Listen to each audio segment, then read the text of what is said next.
Today, I'm going to give you 10 reasons why, even with releases from other camera companies in the year 2020, that the Panasonic G9 is still a great buy. Let me show you why. Before we get into the reasons in this video, I wanted to quickly remind everyone that this camera came out roughly 3 years ago. And not only that, it can be bought for under $1,000 today. So while it doesn't have a lot of the new features that cameras today have, it's had a lot of the features that it has now, of course, that other camera companies haven't implemented until recently. So having said that, here are the reasons. Reason number one, 4K 60 frames per second. Now, while Sony took a while to implement this, Panasonic had it in their cameras for quite a while now. Not only do you get the 4K resolution 60 frames per second in this camera, but you also get it at a high data rate. Reason number two, after a firmware upgrade on this camera, we now have 10-bit. Now 10-bit will be very helpful for gradations and mostly with post-production work, especially if you're trying to do something like green screen work.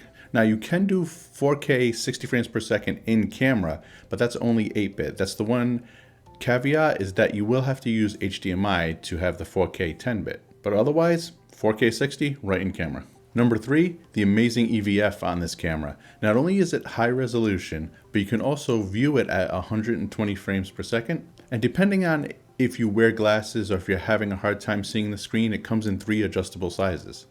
Number four, it has 120 frames per second in 1080p. Now, it does actually go all the way up to 180 frames per second. Personally, I wouldn't necessarily use that, and I will be coming out with another video showing examples and ways to get good 120 frames per second 1080p out of this camera. There is an option in camera where it will slow the footage down for you, but again, I wouldn't recommend that. Number five, there are tons of function buttons. There's 2 in the front, there's another dial in front. On the back, there's one off to the left-hand side and a few on the right-hand side. You can actually use the joystick for some. The rear dial on the back can be used for more. And there's even some touchscreen function buttons. For example, if you just pull over the bar using touch, there's actually one that I programmed to use waveform. So as soon as I press that, the waveform appears. And then of course I can move that off to the side.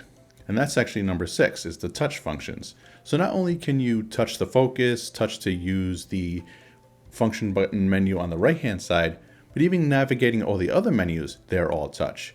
You can scroll up and down, you can press an option to load it, or even touch the right-hand side of the LCD to scroll up and down the menus there. Number 7 is the image stabilization. Now with certain lenses, it has dual IS version 2, dual IS2. Now paired with the correct lenses, you can get over 5 or 6 stops of image stabilization. Actually, I'll put the specs right here.